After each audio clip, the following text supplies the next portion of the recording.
Hello दोस्तों, स्वागत है आप सभी का आपके अपने यूट्यूब चैनल मैं भी आईएएस पर। फ्रेंड्स, आज हम बात करने वाले हैं मगध के बारे में। मगध महाजनपद को देखने वाले हैं तथा इसके इतिहास को जानने वाले हैं। मगध इम्पॉर्टेंट है क्योंकि इससे क्या होता है, परीक्षा में प्रश्न पूछे जाते हैं।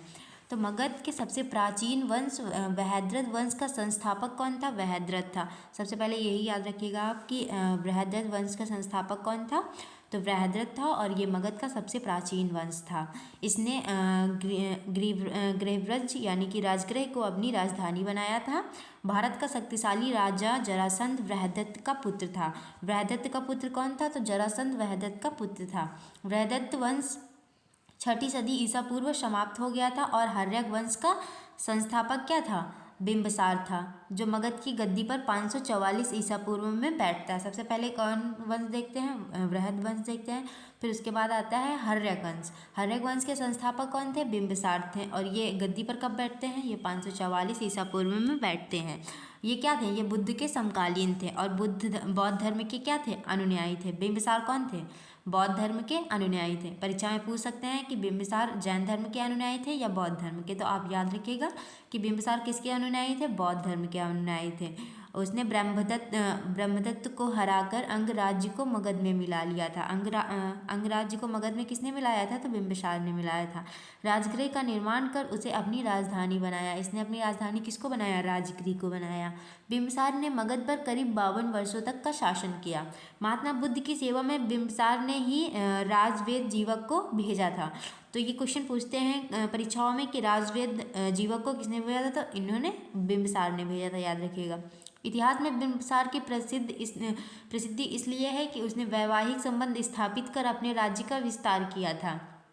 यानी क्या किया था? उसने विवाह करके सामने वाले राज्य को क्या मांग कर लिया था? दहेज में मांग लिया था। इसने कौशल नरेश प्रसेनजित की बहन महाकौशला से वैशाली के चेटक की पुत्री वेलना से और मध्य देश की राजकुमारी क्षेमा से विवाह कर इन राज्यों को मगध से अच्छे संबंध स्थापित कर लिए। यानी कि जब उसने विवाह कर लिया तो क्या हो गया? उन राज्यों से उनका अच्छा संबंध हो गया। यानी कि जो युद्ध की थी आकांक्षा की वो युद्ध कर सकते हैं, वो सारी समाप्त हो जाती हैं वहीं से। और क्या हो जाता है? उसके राज्य का विस्तार भी हो जाता है क्योंकि उन राज्यों को वो दहेज के रूप में ले लेता है। विवाह में उपहार के स्वरूप उसे कई क्षेत्रों भी इन राजाओं से मिले। कौशल नरेश प्रसेनजित से उसे दहेज स्वरूप काशी प्राप्त हुआ। यानी कि काशी क्या मिल गया उसे? प्रसेनजित ने उसे काशी दे दिया दहेज के रूप में। आर्थिक रूप से एक अत्यंत ही समृद्ध नगर हुआ करता था। काशी क्या था? उस समय बहुत समृद्ध नगर था। दूसरी पत्नी राजकुमारी चेलान्ना के कारण उसके साम्राज्य की उत्तरी सीमा सुरक्षित हो गई। यानी क्या हो गया? जब उसने चेलान्ना से विवाह कर लिया तो वहाँ के जो राजा थे उन्होंने क्या कर लिया? यानी कि उनसे जो आक्रमण करने की आकांक्षाएं थी वो सारी समाप्त हो गई। बिंबिसार की हत्या उसके पुत्र अजातशत्रु ने कर दी थी। देखिए, बिंबिसार की हत्या किसने की थी? उसी के पुत्र अजातशत्रु ने की थी। अब आगे आप पढ़ेंगे तो अजातशत्रु की हत्या कौन कर देता है? इनका पुत्र उदयन कर देता है। कहते नहीं है जैसा आप करते हैं वैसे ही आपको देखने को मिलता है, आपके साथ वैसा ही होगा। तो देखते हैं, अजातशत्रु ने कर दी थी। वह 493 ईसा पूर्व में मगध की गद्दी पर बैठा था। तो डेट याद रखिएगा, 493 ईसा पूर्व में बैठा था। अजातशत्रु का उपनाम क्या था? कुडित था। तो याद रखिएगा आप कि अजातशत्रु का उपनाम क्या था। ये परीक्षाओं में पूछ सकते हैं और पूछा भी गया है कई बार।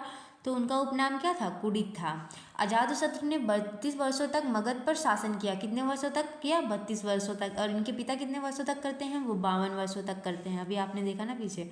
अजातशत्रु प्रारंभ में जैन धर्म का अनुयायी था। देखें, बिंबिसार किनके थे? बौद्ध धर्म के अनुयायी थे। और अजातशत्रु किनके थे? जैन धर्म के अनुयायी थे। आरंभ में थे लेकिन, किंतु बुद्ध के संपर्क में आकर उसने बौद्ध धर्म अपना लिया। यानी कि बाद में वो भी क्या करते हैं? अपने पिता की तरीके बौद्ध धर्म अपना लेते हैं। अजातशत्रु ने कुशल मंत्री का नाम वर्षकार या वशकार था। यानी कि आपसे पूछ सकते हैं कि अजातशत्रु के कुशल मंत्री का नाम क्या था? तो वर्षकार था, जिसकी सहायता से अजातशत्रु ने वैशाली पर विजय प्राप्त करी थी। अजातशत्रु का प्रसिद्ध रस्त मूसल और महाशिला कंटक नामक 2 नए अस्त्रों के प्रयोग के कारण है, जिसका प्रयोग उसने वैशाली के विरुद्ध अपने युद्ध में किया था। उसने वैशाली के विरुद्ध किन 2 अस्त्रों का प्रयोग किया था? तो मूसल और महाशिला कंटक नामक 2 अस्त्रों का प्रयोग किया था, जिसके कारण क्या हुआ था? उसे वैशाली पर विजय प्राप्त हुई थी। अजातशत्रु की हत्या उसके पुत्र उस दिन ही 461 ईसा पूर्व में कर देते हैं। देखिए, बिंबिसार की हत्या कौन करते हैं? अजातशत्रु करते हैं, उनके पुत्र। और अजातशत्रु की हत्या कौन करते हैं? उनके पुत्र उदयन करते हैं। ये उदयन क्या थे? ये जैन धर्म के अनुयायी थे। उदयन को ही पाटिल ग्राम की स्थापना का श्रेय दिया जाता है, और जो आगे चलकर पटना बन जाता है। यानी पटना की स्थापना किसने करी थी? तो ये उदयन ने करी थी। और उदयन जैन धर्म का अनुयायी था। उदयन का पुत्र नागदशक हर्यवंश का अंतिम राजा था। परीक्षा में प्रश्न ऐसे पूछेंगे कि हर्यवंश का अंतिम राजा कौन था? तो हर्यवंश का अंतिम राजा कौन था? उदयन का पुत्र था, उसका नाम क्या था? नागदशक था। नागदशक को उसके मंत्री शिशुनाग ने 412 ईसा पूर्व में अपदस्य करके मगध पर शिशुनाग वंश की स्थापना करी। यानी कि हर्यवंश के अंतिम शासक नागदशक को कौन मार देता है? उनके मंत्री ही उनकी हत्या करके गद्दी पर बैठ जाते हैं और एक नए वंश की स्थापना करते हैं, जिसका नाम क्या होता है? शिशुनाग होता है। और इसकी स्थापना कब की जाती है? 412 ईस्वी में की जाती है, ईसा पूर्व में की जाती है। शिशुनाग ने अपनी राजधानी पाटलिपुत्र से हटाकर वैशाली में स्थापित कर दी। शिशुनाग का उत्तराधिकारी कालाशोक या फिर इसे किस नाम से जानते हैं? काकवर्ण से जानते हैं। इसने पुनः राजधानी को पाटलिपुत्र ले गया। शिशुनाग वंश का अंतिम राजा कौन था? नंदीवर्धन था। आपसे एक प्रश्न पूछेंगे कि शिशुनाग का अंतिम राजा कौन था शिशुनाग वंश का, तो आप याद रखिएगा कौन था? नंदीवर्धन था। इसके बाद मगध में नंद वंश की स्थापना हो जाती है। तो आप क्रम याद रखिएगा, सबसे पहले कौन से आते हैं? बृहद्रथ वंश आता है, फिर उसके बाद हर्यक वंश आता है। हर्यक वंश के बाद क्या आता है? शिशुनाग वंश आता है। अब इसके बाद देखेंगे, शिशुनाग ने अपनी राजधानी पाटलिपुत्र से हटाकर वैशाली स्थापित की। शिशुनाग का उत्तराधिकारी कालाशोक, अभी जो देख सके हैं, इसने पाटलिपुत्र बना लिया था, पाटलिपुत्री के। और शिशुनाग का अंतिम राजा था नंदीवर्धन। और इसके बाद मगध में नंद वंश की स्थापना हुई। नंद वंश का संस्थापक कौन थे? तो ये महापद्म नंद थे। कई ग्रंथों में उसे उग्रसेन भी कहा गया है। यानी कि नंद वंश के संस्थापक महापद्म नंद को कई ग्रंथों में किस नाम से जाना गया? उग्रसेन भी इनको कहा गया है। जबकि नंद वंश का अंतिम शासक घनानंद सिकंदर के आक्रमण के समय मगध का सम्राट था। घनानंद सिकंदर के समय मगध का सम्राट कौन था? प्रश्न इस प्रकार से पूछेंगे तो कौन थे? तो ये घनानंद थे। चंद्रगुप्त मौर्य ने अपनी कूटनीति और गुरुचाणक्य की सहायता से घनानंद को पदस्थ कर मौर्य साम्राज्य की स्थापना की। यानी कि घनानंद को किसने पराजित किया था? तो ये चंद्रगुप्त मौर्य ने किया था, और इन्होंने मौर्य वंश की स्थापना करी थी। इसके बाद कई शताब्दियों तक मगध भारत का शक्ति केंद्र रहा। मगध के उत्थान के कारण देखेंगे कि आखिर मगध इतना शक्तिशाली राज्य कैसे बन गया।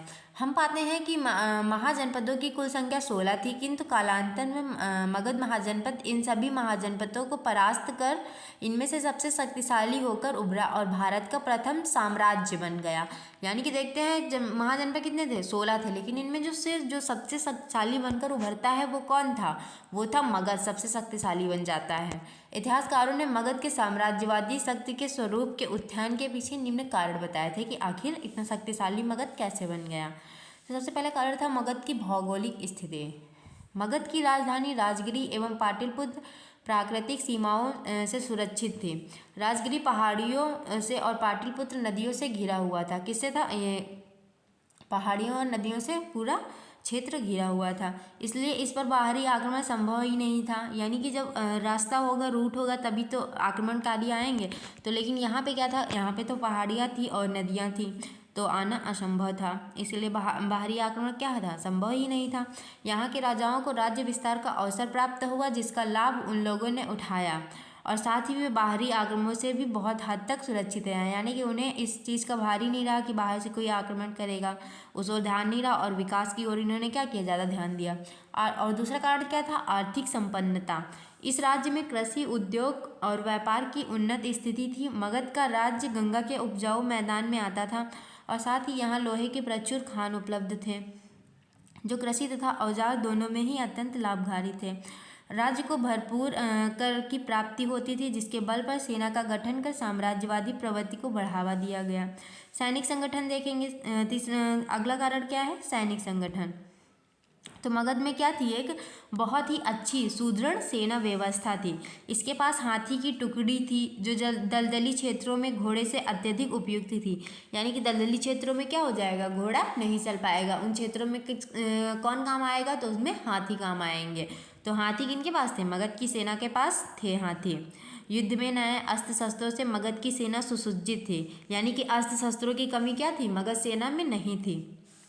मगध की सैनिक सर्वोच्चता ने मगध के उत्कर्ष में प्रमुख भूमिका निभाई थी। देखेंगे अगर किसी राज्य की सेना मजबूत है तो वो राज्य क्या हो जाएगा? बाहरी आक्रमणों से सुरक्षित हो जाएगा, और वो क्या करेगा? अपनी आर्थिक गतिविधियों पर ध्यान देगा और अपने राष्ट्र के उत्थान के बारे में ज़्यादा सोचेगा, क्योंकि उन्हें क्या होगा? बाहरी आक्रमणों की कोई चिंता ही नहीं होगी।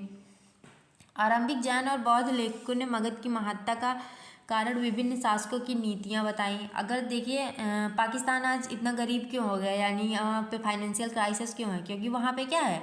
वहाँ पे जो वहाँ के हेड हैं वही क्या है, वो जो नीतियाँ हैं वो सही प्रकार से नहीं बना पा रहे हैं और ना ही उनको इम्प्लीमेंट करवा पा रहे हैं। और वहाँ पे क्या होता है? सेना का हस्तक्षेप ज़्यादा होता है। इसलिए अगर किसी राज्य की प्रगति करना है तो क्या होना चाहिए? वहाँ का जो हेड होना चाहिए वो अच्छा होना चाहिए, ताकि वो क्या कर पाए? ऐसी नीतियाँ बना पाए जो क्या हो पाए? ग्राउंड लेवल पे उनका इम्प्लीमेंट हो पाए और लोग उनसे लाभान्वित हो, तो क्या हो जाएगा? वो राष्ट्र अच्छा होगा। इन लेखकों के अनुसार बिंबिसार, अजातशत्रु, अशोक, चंद्रगुप्त और महापद्मनंद जैसे प्रसिद्ध राजा अत्यंत महत्वाकांक्षी शासक थे। यानी कि ये सारे क्या आते हैं? मगध में ही आते हैं। देखिए इतने शक्तिशाली ये लोग क्या थे? राजा थे, जिनके कारण ही मगध क्या हो गया था? बहुत शक्तिशाली बन गया था। और इनके मंत्री और उनकी नीतियाँ लागू करते थे। मगध में अनेक साम्राज्यवादी प्रवृत्ति के शासक हुए, जिन्होंने युद्ध एवं कूटनीति के द्वारा मगध की सीमा का विस्तार किया। बिंबिसार की विवाह के द्वारा कूटनीति प्रसार की नीति अत्यंत सफल रही। बिंबिसार के बारे में आपने पढ़ा नहीं? उन्होंने विवाह करके 3 जगह विवाह किया और कई क्षेत्र उन्होंने अपने में मिला लिया। वाराणसी उन्हें दहेज में मिल गया था। तो दोस्तों वीडियो कैसा लगा है? अगर आपको यूजफुल लगा है तो इसे लाइक करें, ज़्यादा से ज़्यादा शेयर करें, सब्सक्राइब करें और कमेंट बॉक्स में अपना फीडबैक देना ना भूलें। Thank you.